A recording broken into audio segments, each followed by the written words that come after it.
Supreme court కీలక తీర్పునివ్వడం జరిగింది. 2004లో 5గురి సభ్యుల ధర్మాసనం ఇచ్చినటువంటి తీర్పును కొట్టివేస్తూ ఇక కుల గణనకు సంబంధించినటువంటి విషయంలో ముఖ్యంగా ఎస్సీ ఎస్టీలకు సంబంధించినటువంటి రిజర్వేషన్లకు సంబంధించి ఏబిసిడి వర్గీకరణ విషయంలో మాత్రము రాష్ట్రాలకే పూర్తి హక్కులను ఇవ్వచ్చు అని చెప్పేసి ధర్మాసనం అయితే తీర్పు ఇచ్చినటువంటి పరిస్థితి. ఇక మనతో పాటుగా పలు ఎస్సీ జాతులకు సంబంధించి కులాలకు సంబంధించినటువంటి నేతలు అయితే ఉన్నారు.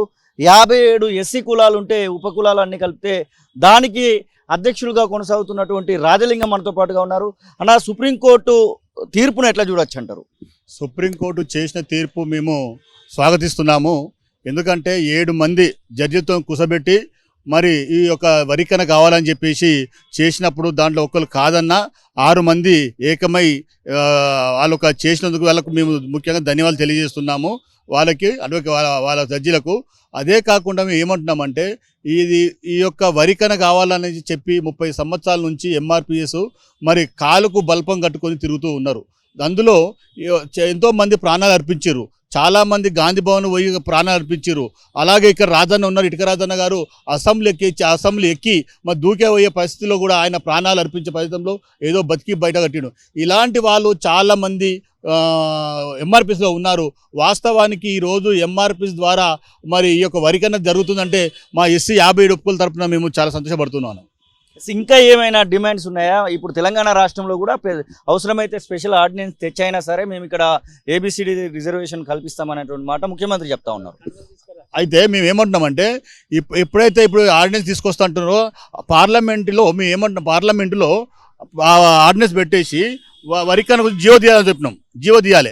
ఆ జీవో తీస్తేనే అప్పుడు అన్ని రాష్ట్రాలకు వర్తిస్తుంది. లేకుంటే 2 రాష్ట్రాలకు చెప్పి మళ్ళీ 13 రాష్ట్రాలు రాకుండా ఉండాలని చెప్పేసి కాదని చెప్తున్నాము. మేము ఏమంటున్నాం, రెండోది ఏంటంటే ఈ యొక్క 57 కులాలు ఎస్సీ 57 కులాలు ఈ 57 కులాలను సమానంగా తీసుకొచ్చి వరికరణ చేస్తేనే మేము ఏకీభవిస్తాము. లేకుంటే 57 కులాలను పక్క పెట్టేసి మాదిగలనే చేస్తామంటే మళ్ళీ రెండో ఉద్యమం మేము స్టార్ట్ చేస్తామని తెలియజేస్తున్నాను. తెలంగాణ రాష్ట్ర ప్రభుత్వానికి ఏమైనా చెప్పదలుచుకున్నారా? తెలంగాణ రాష్ట్ర ప్రభుత్వంలో ఉన్నటువంటి మంత్రులకు కానివ్వండి, ఎమ్మెల్యేలకు కానివ్వండి, ఏమైనా చెప్పదలుచుకున్నారా? అయితే మేము ఏమంటున్నామంటే తెలంగాణ ముఖ్యమంత్రి గారికి ముందుకు ఆయనకు దండాలు పెడుతున్నా. ఎందుకంటే ఫస్ట్ ఆయన ఏమన్నాడు, వరికన్న పార్లమెంట్లో బిల్లు పాస్ కాగానే భారతదేశంలో అందరికంటే ముందు నీ బిల్లు పాస్ చేస్తా అన్నాడు. ఆయనకు మేము వందలు తెలియజేస్తున్నాము.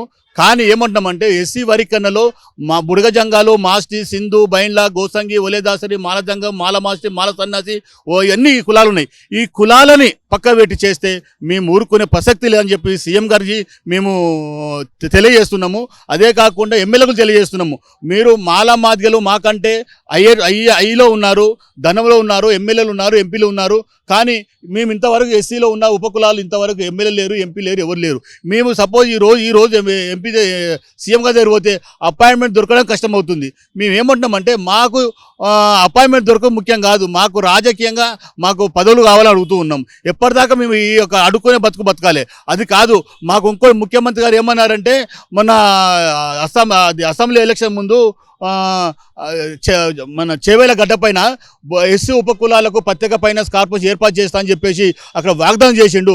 కానీ ఇంతవరకు ఆ వాగ్దానం మర్చిపోయింది అనుకుంటున్నాము. గౌరవ ముఖ్యమంత్రి గారికి మనవి చేస్తున్నా, ముఖ్యమంత్రి సార్ మీరు వాగ్దానం చేసి ఏ విధంగా మాకు వాగ్దానం చేసిర్రు, ఉపకులాలకు ప్రత్యేక ఫైనాన్స్ కార్పొరేషన్ ఇస్తా అని చెప్పి అది చేయండి, మాదిలకు ఇస్తా అని చెప్పి మాదిలకు చేయండి, మాలలకు ఇస్తా అని చెప్పి మాలకు చేయండి. అదే కాకుండా మీరు చేయకపోతే అతి తొందరలో మీరు ఎక్కడైతే మీటింగ్ పెట్టిర్రో చేవేల గడ్డ మీద అక్కడి నుంచి మేము మీకు అక్కడి నుంచి పాదయాత్రకు వచ్చి మీ ఇంటికి వచ్చి మేము సామరస్యంగా మీకు విన్నపం తెలియజేయాలని కోరుకుంటున్నా. దాంతోపాటు ఒకటే కోరుతున్నాం, ఎప్పటికైనా మేము ఈరోజు మందకృష్ణ గారు ఉన్నారు. వాస్తవం చెప్పాలంటే మందకృష్ణ గారు మరి ఎంతో 30 సంవత్సరాలు కష్టపడి మరి ఆయనకు ఎన్ని కష్టాలు వచ్చినా, నష్టాలు వచ్చినా, వాన వచ్చినా, ఎండ వచ్చినా, సూర్యునితో పోటీపడి వరికన్న కావాలని చెప్పేసి మరి ఆయన గౌరవ ప్రధానమంత్రిని తీసుకొచ్చి హైదరాబాద్లో పెద్దతో మీటింగ్ పెట్టి మరి యొక్క ఆయన ఏం చేసినా ముఖ్యం కాదు, మాకు వరికన్న చేసిండు. నిజంగా ఆయనకు మీ ద్వారా మందకృష్ణ గారు కూడా నేను నమస్కారం తెలియజేస్తున్నాను. అదే కాకుండా ఇక ఇక్కడ మరి ఇటుకరాజు గారు ఉన్నారు. ఆయన కూడా సుమారు 30 సంవత్సరాల నుంచి పనిచేస్తున్నారు. ఆయన ఎన్నో పోరాటాలు చేశారు, ప్రాణం పోయే పరిస్థితి వచ్చారు. అదే కాకుండా రైళ్లు తలగబెట్టే దాంట్లో కానీ బస్సులు తలగబెట్టే దాంట్లో కూడా ఆయన ముఖ్య పాత్ర పోషించాడు. ఆయన వాటా ఉంది, ఆయన బలం ఉంది, ఆయన శ్రమ ఉంది దాంట్లో. అందుకని మేము ఏం చెప్తున్నామంటే ప్రతి ఒక్క ఎంఆర్పిఎస్ కార్యకర్తకు, ప్రతి ఒక్క ఎంఆర్పిఎస్ నాయకులకు, ప్రతి ఒక్క ఎంఆర్పిఎస్ యువ నాయకులకు మీరు చేసినందుకు మా యొక్క వందనాలు ఉపకుల తరఫున తెలియజేస్తుందని ఉపకుల తరఫున కోరుకుంటున్నాను. మరొక నేత ఎంఆర్పిఎస్ టీఎంఆర్పిఎస్ ఇటుక రాజు మాదిగ ఉన్నారు. మీరు చెప్పండి, ముఖ్యంగా ఇది మాదిగలకు సంబంధించినటువంటి పోరాటంగా గత 3 దశాబ్దాలుగా మనం చూస్తూ ఉన్నాం. మొత్తానికి సుప్రీంకోర్టు నుంచి 2004 తీర్పును అయితే కొట్టివేసినటువంటి సందర్భం. 2004లో ఈవి చిన్నయ్య గారు వేసిన పిటిషన్ని సుప్రీంకోర్టు కొట్టేయడం జరిగింది. సుప్రీంకోర్టు కొట్టేసిన వెంటనే రాజశేఖర రెడ్డి గారు ముఖ్యమంత్రిగా ఉన్నప్పుడు మా రిజర్వేషన్లు అన్నీ కూడా మా పిల్లలకు అందే రిజర్వేషన్లు మొత్తం జీరో కాడికి వచ్చేసింది. మరి 2004 నుంచి ఇప్పటి వరకు నిన్న పొద్దుటి వరకు కూడా సుప్రీంకోర్టులో పంజాబు హర్యానా వాళ్ళు కేసు వేసిర్రు. 2004లో కొట్టేసిన పిటిషన్ మీద వేస్తే సుప్రీంకోర్టు దాన్ని వాదోపవాదాలు చేస్తూ కేసు నడుస్తూ 2020కి వచ్చే వరకు ఆ కింది బెంచ్, సుప్రీంకోర్టులో ఉన్నటువంటి అనిల్ మిశ్రా బెంచ్ 5 మందితో కూడిన ధర్మాసనము ఒక స్టేట్మెంట్ ఇచ్చింది. అంటే ఒక సూచన చేసింది, ఎస్సీ వర్గీకరణ అనేది రాష్ట్రాలు చేసుకునే అధికారం ఉంది, దీన్ని అడ్డుకోవద్దు, రాష్ట్రాలు చేసుకోవచ్చు అని ఇచ్చింది. అది ఎందుకు ఇచ్చిందంటే దేశంలో 29 రాష్ట్రాలు ఉన్నాయి, ఒక్కొక్క రాష్ట్రంలో ఒక్కొక్క రకంగా ఎస్సీల జనాభా ఉంది కాబట్టి రిజర్వేషన్ అందని కులాలు ఉపకులాలు చాలా ఉన్నాయి. ఆ కులాలకు రిజర్వేషన్లు అందాలంటే ఎస్సీ కేటగరైజేషన్ చేయాల్సిందే, దీన్ని అడ్డుకోవద్దని చెప్పి కూడా కేంద్రానికి కూడా చెప్పడం జరిగింది. మరి ఆ బెంచ్ చెబుతూనే మరి 2004లో కొట్టేసిన పిటిషన్ను కూడా పునర్పరిశీలన చేయమని హయ్యర్ బెంచ్కి పంపించింది. మరి మా చిరకాల ఆకాంక్ష, మేము ఏదైతే కోరుకున్నామో, మరి అమరవీరుల త్యాగాలు, మరి మాదిగ ఉపకులాలతో పాటు ప్రజాస్వామ్యంలో ఉన్నటువంటి మన తెలంగాణ ఆంధ్రాలో ఉన్నటువంటి ఎస్సీ ఎస్టీ బీసీలు, వికలాంగులు, మరి మీడియా మిత్రులు, మరి పోలీసు వాళ్ళు, మరి అదేవిధంగా సుప్రీంకోర్టులో ఉన్నటువంటి న్యాయవాదులు, సుప్రీంకోర్టులో ఉన్నటువంటి జడ్జిలు న్యాయమైన డిమాండ్, ఇది న్యాయమైన వాటా అడుగుతున్నారు కాబట్టి దీని మీద 7 మందితో కూడిన ధర్మాసనము రిజర్వ్ ఫర్ ఆర్డర్ చేసిన తర్వాత నిన్న పొద్దున 6 మందే, ఒక జడ్జి వ్యతిరేకించిన 6 మంది జడ్జిలు ఒక తీర్పును వెలువరించారు. మరి ఆ తీర్పు దేశవ్యాప్తంగా ఉన్నటువంటి మాదిగ ఉపకులాలతో పాటు చమార్ ఉపకులాలు కూడా సంతోషించాయి.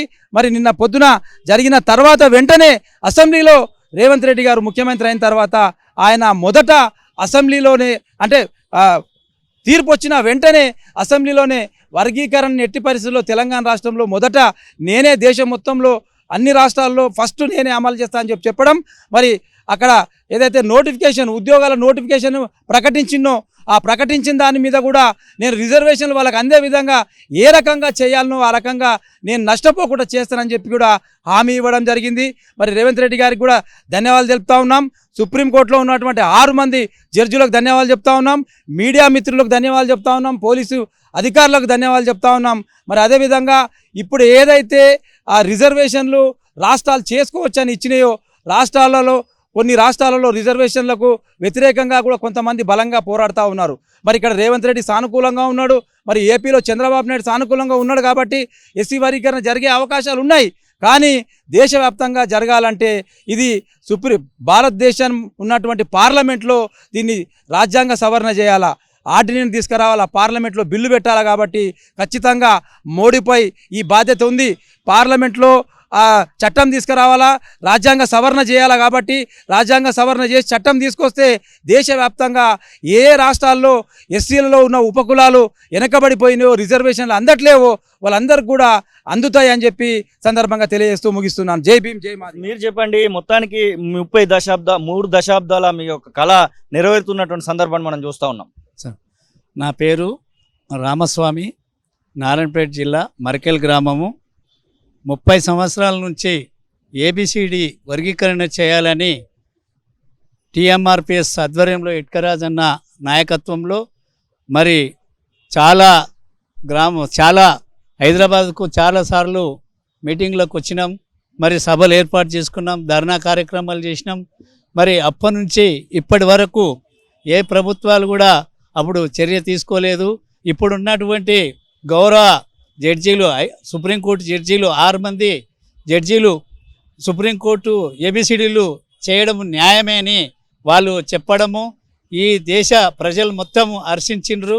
మరి ఎన్నో సంవత్సరాల నుంచి ఈ కళ నెరవేరింది ఏబిసిడీలు చేయడము. మరి ఇప్పుడున్న ముఖ్యమంత్రి వర్యులు గౌరవనీయులు రేవంత్ రెడ్డి గారు అసెంబ్లీలో కూడా మేము దీన్ని స్వాగతిస్తున్నాము. ఏబిసిడి వర్గీకరణకు మేము అనుకూలమే ఉన్నాము. మేము ఆర్డినెన్స్ తీసుకొచ్చి ఇప్పుడున్న 30-40 వేల ఉద్యోగాలు ఇచ్చినా కూడా ఆ ఆర్డినెన్స్ ప్రకారంగానే మేము అలాట్మెంట్ చేస్తామని నిన్ననే అసెంబ్లీలో ప్రకటించారు. సంతోషమైనటువంటి విషయము. గౌరవ ముఖ్యమంత్రి గారికి కృతజ్ఞతలు తెలియజేస్తున్నాము. మంత్రులకు కూడా కృతజ్ఞతలు తెలియజేస్తున్నాము. మరి మా యొక్క కళ నెరవేరింది. మరి అన్ని ఉపకులాలు 59 ఉపకులాలకు సమన్యాయము జరగాలి. అన్ని కులాలకు ఒక మాల మాదిగకే కాకుండా అన్ని జాతులు, వెనుకబడ్డ జాతులు అందరికీ న్యాయం జరగాలని కోరుకుంటూ ముగిస్తున్నాను. మీరు ఎన్ని సంవత్సరాలుగా ఈ యొక్క ఉద్యమంలో పాల్గొంటా ఉన్నారు? నెరవేరింది అనుకోవచ్చా మీ యొక్క కళ? ఖచ్చితంగా నిన్న సుప్రీంకోర్టు ఇచ్చిన తీర్పు మా కళే కాదు, ఈ దేశంలో ఉన్నటువంటి ఎస్సీ ఎస్టీల చిరకాల కోరిక ఇది కళ నెరవేరిందని ఖచ్చితంగా అనుకుంటున్నాం. మరి ప్రత్యేకంగా సుప్రీంకోర్టు జడ్జీలకు ఎస్సీ ఎస్టీల తరపున మా ఎంఆర్పిఎస్ తరపున ప్రత్యేక ధన్యవాదాలు తెలుపుకుంటూ, ఏదైతే జడ్జీలు మరి నిన్న ఇచ్చిన తీర్పు ఉందో పార్లమెంటులో వెంటనే నరేంద్ర మోడీ గారు మరి మాకు ఇచ్చిన మాట ప్రకారంగా, ఎలక్షన్ల ముందు మాకు ఇచ్చిన మాట ప్రకారంగా నరేంద్ర మోడీ గారు పార్లమెంటులో ఈ బిల్లుని ఆర్డినెన్స్ తీసుకొచ్చి బిల్లుని పకడ్బందీగా అమలు పరచాలని వారికి మరి ఆ తీర్పు వెలువడిన వెంటనే అసెంబ్లీలో తెలంగాణ రాష్ట్ర ముఖ్యమంత్రి గారు వారు సానుకూలంగా స్పందించి మరి ఉద్యోగ నియామకాల్లో ఇప్పుడే వెంటనే అమలు జరిగే విధంగా తీర్పు నేను ఆర్డినెన్స్ జారీ చేస్తానని చెప్పటము ఈ రాష్ట్రంలో ఉన్నటువంటి దళితులందరికీ, ఎస్సీ ఎస్టీలకు అందరికి కూడా చాలా శుభసూచకము. వారికి మా ఎంఆర్పిఎస్ టీఎంఆర్పిఎస్ తరపున ప్రత్యేక ధన్యవాదాలు తెలుపుకుంటూ, మరి అంతేకాదు ఈ రాష్ట్రంలో ఈ మాదిగ రిజర్వేషన్ ఉద్యమాలకు, మాదిగల ఉద్యమాలకు సహకరించినటువంటి సబ్బండ వర్గాల జాతుల ప్రజలందరికీ కూడా మేము ప్రత్యేకంగా ధన్యవాదాలు తెలుపుకుంటూ, మరి మీడియా మిత్రులకు, మరి అదేవిధంగా మా ఉద్యమంలో ఎన్నో ఆటుపోట్లకు ఎదుర్కొండి మా ఉద్యమానికి అన్ని విధాల సహాయ సహకారాలు అందించి ఈ 30 ఏళ్ల పోరాటంలో అన్ని రకాలుగా మాకు అండదండలు అందించిన అన్ని వర్గాల ప్రజలకు కూడా హృదయపూర్వక నమస్కారాలు తెలియజేస్తూ, మరి రేపు భావితరాలు మా పిల్లల భవిష్యత్తుకు సుముఖమైన మార్గం వేసిన ఈ సుప్రీంకోర్టు న్యాయమూర్తులకు వారికి పాదాభివందనం తెలుపుకుంటూ, నరేంద్ర మోడీ గారు మీరు వెంటనే పార్లమెంటులో ఈ యొక్క ఆర్డినెన్స్ను పటిష్టంగా చేసి మీరు దీన్ని అమలుపరచాలని మరొకసారి మనస్ఫూర్తిగా కోరుకుంటూ, తదుపరి మరి మాకు ఈ రాష్ట్రంలో ఎస్సీలకు ఇంకా ఏ అంశాలు ఉన్నాయో తదుపరి కార్యాచరణ కూడా మేము తర్వాత పోరాటానికి సమాయత్తమై ఎప్పుడు కూడా ఈ ఎంఆర్పిఎస్ మాదిగ ఉద్యమాలు ప్రజల కోసము, అన్ని సంఘాల కోసము, అన్ని జాతుల కోసము ఎక్కడే అన్యాయం జరిగినా కొట్లాడడానికి ముందుంటామంటూ తెలియపరుచుకుంటూ జై హింద్. మీరు ఎన్ని సంవత్సరాలుగా ఈ ఉద్యమంలో పాల్గొన్నారు? ఏంటి ఇప్పుడు మీ యొక్క రియాక్షన్? నా పేరు సిరసనల బాలరాజ్ మాదియా, టీఎంఆర్పిఎస్ రాష్ట్ర అధ్యక్షునిగా ఎట్కరాజ్ మాదియా అన్న నాయకత్వంలో పనిచేయడం జరుగుతుంది. మరి సుమారుగా నేను 20 సంవత్సరాలుగా అంటే వర్గీకరణ కొరకు నిమజ్జనమై ఓ గ్రామస్థాయి అధ్యక్షుడి నుంచి ఈరోజు స్టేట్ ప్రెసిడెంట్గా కొనసాగుతున్నా. ఎన్నో ధర్నాలు కానీ, రాస్తారోకోలు కానీ, అడ్డంకులు, పోలీస్ స్టేషన్ కేసులు కానీ ఎదుర్కోవడం జరిగింది. మరి దాంట్లో భాగంగానే ఇప్పటికైనా నా 20 సంవత్సరాలుగా కొనసాగుతున్న ఇప్పటికైనా ఈ ఏబిసిడి వర్గీకరణ బిల్లుని ఆ రాష్ట్రాలు చేసుకోవాలనే ఆమోదం సుప్రీంకోర్టు న్యాయవాదులు తెలిపినందుకు వాళ్ళకు మనస్ఫూర్తిగా టీఎంఆర్పిఎస్ పక్షాన ఉద్యమ నమస్కారం తెలియజేస్తూ, అదేవిధంగా టీఎంఆర్పిఎస్ ఆధ్వర్యంలో మరి ఈ తీర్పు వచ్చిన తర్వాత ఢిల్లీలో ఉన్న 6 ధర్మాసన న్యాయమూర్తులకు కృతజ్ఞత భావంతో చెలో ఢిల్లీ కార్యక్రమాన్ని కూడా తీసుకోవడం జరిగింది. మరి ఈ నెల 6న జంతర్ మంతర్ దగ్గర విజయోత్సవం ర్యాలీగా మరి తెలంగాణ రాష్ట్రం నుంచి సుమారుగా 200 మంది టీఎంఆర్పిఎస్ ఆధ్వర్యంలో బయలుదేరడానికి సిద్ధంగా ఉన్నాం. మరి అదేవిధంగా 7న విజయోత్సవ సభ అని జంతర్ మంతర్ దగ్గర నిర్వహించుకోవడం జరుగుతుంది. అసలైన తొలి వెలుగు. ఫాలో వాట్సాప్ @తొలి వెలుగు official.